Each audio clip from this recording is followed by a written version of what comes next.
Boa noite, amados, paz seja com todos. Eu estou aqui na igreja e eu quero ler com vocês um texto que está no livro do profeta Abacuque, capítulo 3, versículo 17 a 19, diz assim a palavra do Senhor. Ainda que a figueira não floresça, nem haja fruto na vide, ainda que o produto da oliveira falhe e os campos não produzam mantimento, ainda que as ovelhas sejam exterminadas e nos currais não haja gado, todavia eu me alegrarei no Senhor. Exultarei no Deus da minha salvação. O Senhor é a minha força, torna os meus pés como os das corças e me faz andar sobre os lugares altos. Glória a Deus, bendito seja o nome do Senhor, porque nós estamos aqui, louvado seja o nome dele. Amém? Quanto ao que está acontecendo, eu demorei um pouco a me manifestar. Nós estávamos conversando em casa entre os pastores e demoramos um pouco a nos decidir, oramos e na realidade o que nós temos que fazer é obedecer. Obedecer o que a palavra de Deus diz e obedecer às nossas lideranças. A palavra de Deus ela é muito clara quanto ao que nós temos que fazer. O Evangelho de João, capítulo 4, versículo 19 em diante, diz assim: Disse-lhe a mulher: Senhor, vejo que és profeta. Nossos pais adoraram neste monte, mas vós, os judeus, dizeis que é em Jerusalém o lugar onde se deve adorar. Disse-lhe Jesus: Mulher, creia-me, a hora vem em que nem neste monte, nem em Jerusalém adorareis o Pai. Vós, os samaritanos, adorais o que não conheceis. Nós adoramos o que conhecemos, pois a salvação vem dos judeus. No entanto, vem a hora, e já chegou, em que os verdadeiros adoradores adorarão o Pai em espírito e em verdade, pois o Pai procura a tais que assim o adorem. Deus é espírito e importa que os que o adorem em espírito e em verdade. Amém? Portanto, queridos, o local do culto é o nosso coração. Nós somos igreja do Senhor. Importa que o nosso coração esteja aberto para adorar o Senhor e importa que os céus não se fechem para receber a nossa adoração. Os templos, os salões podem estar fechados, mas a igreja continua aberta, que é o nosso coração, continua aberto em adoração e os céus continuam abertos para receber a nossa adoração. Isso é que importa, a igreja continua em movimento, a igreja continua ativa, a igreja continua viva, enquanto o Senhor da igreja continuar vivo. E o Senhor da igreja é Jesus Cristo, Senhor e autor e consumador da nossa fé, aquele que vive e reina para todo sempre, aquele em quem não há sombra de variação, aquele que não muda. Então, queridos, nós não precisamos nos preocupar em ficar com os nossos salões fechados por um tempo, em obediência aos nossos governantes para proteger o nosso povo. Amém?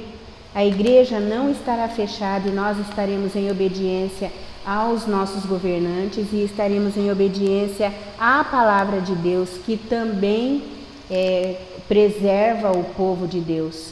Porque se nós formos ver, queridos, lá no livro de Levítico, no Antigo Testamento, muito antes da palavra higiene ser descoberta e começar a ser utilizada, Deus já dava regras e normas de higiene e de saneamento básico e de proteção da saúde do povo através do uso da higiene. E lava a roupa, e limpe a casa, e separe os doentes, e coloque em quarentena os doentes, leva para que o sacerdote faça um diagnóstico, separe da família, separe da congregação por 7 dias, separe por 15 dias e daí traga novamente para um novo diagnóstico para ver se a enfermidade desapareceu, para ver realmente do que se trata, se há necessidade de se manter separado ou se ele pode voltar ao convívio sem que ele represente uma ameaça para o restante da congregação. Isso é uma orientação divina que foi dada lá no livro de Levítico no Antigo Testamento.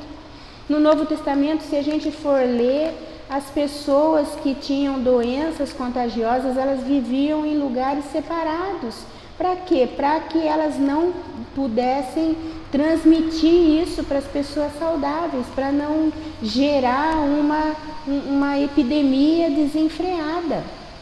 Isso tudo foi ensinado por Deus, são princípios que foram ensinados por Deus. Então, queridos, a palavra de Deus, o próprio Jesus diz, ele diz em Marcos, no Evangelho de Marcos, capítulo 16, versículo 18, diz assim: pegarão serpentes e se beberem alguma coisa mortífera, não lhes fará dano algum, e porão as mãos sobre os enfermos e os curarão. Amém? Quer dizer, se for necessário nós sermos expostos a algum perigo, nós seremos expostos ao perigo e ele nos protegerá. Porém, nós também vemos que no livro de Atos 28:4, uma víbora picou Paulo quando ele estava pegando galhos para fazer uma fogueira, e ele chacoalhou a mão, a víbora caiu no fogo e fugiu, foi queimada, não sei, e aquela picada não fez nada para ele. Ele foi protegido. Porém, nós vemos uma outra situação em que ele fugiu dentro de um cesto para ele não ser pego e não ser morto por pessoas que o estavam perseguindo.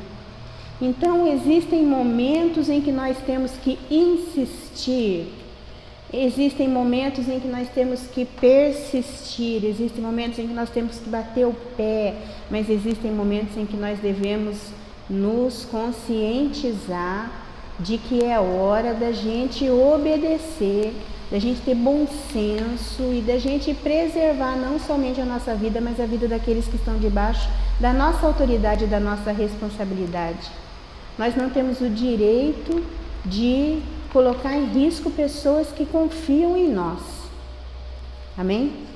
E igreja corajosa não é uma igreja que se arrisca, não é uma igreja que tenta a Deus. Igreja corajosa é uma igreja que não desiste da sua fé mesmo no meio de lutas e adversidades. É uma igreja que mesmo no meio das dificuldades, ela diz: o Senhor é a minha bandeira, o Senhor é a minha força, e dele eu não desistirei, porque no meio do vale o Senhor é meu Deus, no meio da montanha o Senhor é meu Deus, louvado e bendito seja o seu nome. Ele continua sendo Deus e eu vou continuar sendo sua ovelha, sua serva, e meus ouvidos estarão sempre atentos à voz do meu supremo pastor e bispo da minha alma. Isto é uma igreja corajosa. E isso nós seremos, queridos. Nós vamos driblar essa situação, nós vamos fazer os nossos cultos domésticos. Eu quero lançar um desafio aqui, sabe? Porque nós vemos, por exemplo, sabe por que nós temos que obedecer antes de nós encerrarmos esse assunto e passarmos para os nossos desafios? Nós vemos, por exemplo, Ananias, Misael e Azarias, né? Mesaque, Sadraque e Abidnego receberam esses nomes, eles se chamavam Ananias, Misael e Azarias e receberam o nome de Mesaque, Sadraque e Abidnego quando eles foram presos, quando eles foram feitos escravos. Eles desobedeceram, eles receberam a ordem de se ajoelhar diante de uma estátua e eles não obedeceram. Por que eles não obedeceram? Porque eles receberam uma ordem que era para eles se dobrarem diante de outro Deus. Então a ordem que eles estavam recebendo era a ordem de trair o nosso Deus, de se render diante de outro Deus, de se dobrar diante de uma idolatria. Então, quando a ordem que nós recebemos é uma ordem que nos desafia a desagradar o nosso Deus, aí a autoridade do nosso Deus está acima. Então nós estamos autorizados a desobedecer. Eles desobedeceram a ordem do rei, porque a ordem do rei era: traiam o Deus de vocês e se dobrem a mim como um Deus. Então eles desobedeceram. E nessa desobediência deles, eles desobedeceram para ser fiéis a Deus. Agora, no nosso caso, não. A obediência que está sendo requerida de nós é uma obediência para a gente preservar vidas. Não é uma obediência que está sendo requerida de nós para que a gente traia o nosso Deus, absolutamente. É uma obediência que vai de encontro com o que a palavra de Deus diz. Então nós vamos obedecer. Amém? Se alguém não estiver entendendo ou se alguém não concordar com o que eu estou dizendo, por favor, fale comigo, vocês têm liberdade para isso. Amém? Qual é o nosso desafio? Nós vamos fazer os nossos cultos domésticos. Nós vamos fazer os nossos cultos domésticos, vamos postar no grupo, postar no Facebook, postar no Instagram, postar no LGTV do Instagram, tudo. Ai, pastora, mas vai lotar, não tem problema, a gente assiste, depois a gente apaga para não lotar o WhatsApp dos irmãos, não tem problema. A gente assiste e imediatamente apaga. Mas é uma maneira da gente se desafiar, se programar e se policiar para que a gente não esfrie, não se permita esfriar. Amém?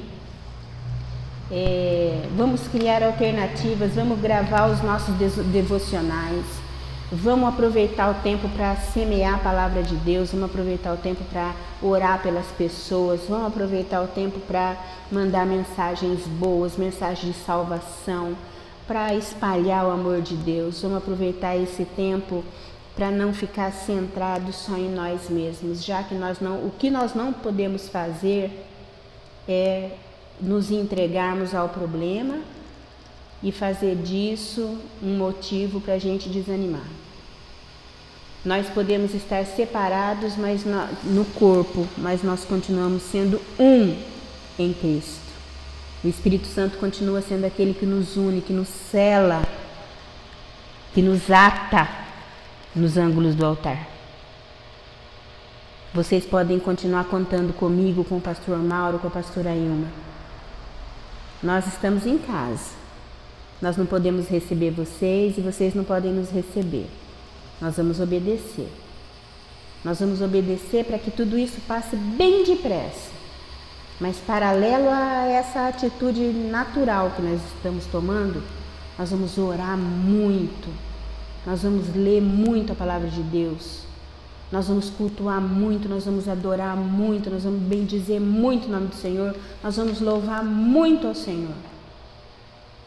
Para que quando a gente tenha tempo novamente de estar reunidos, a gente faça uma festa tão grande para Deus, mas a gente faça uma festa tão grande para Deus, que a gente incendeie essa cidade com a nossa adoração.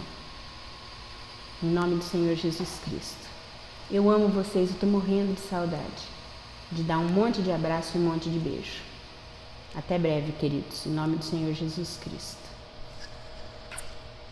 Paz seja com todos. Levantem as suas mãos. Com o amor de Deus, a graça do nosso Senhor e Salvador Jesus Cristo, a comunhão e a consolação do Espírito Santo, seja com todos, Igreja do Senhor, agora e para todos sempre. Amém e amém.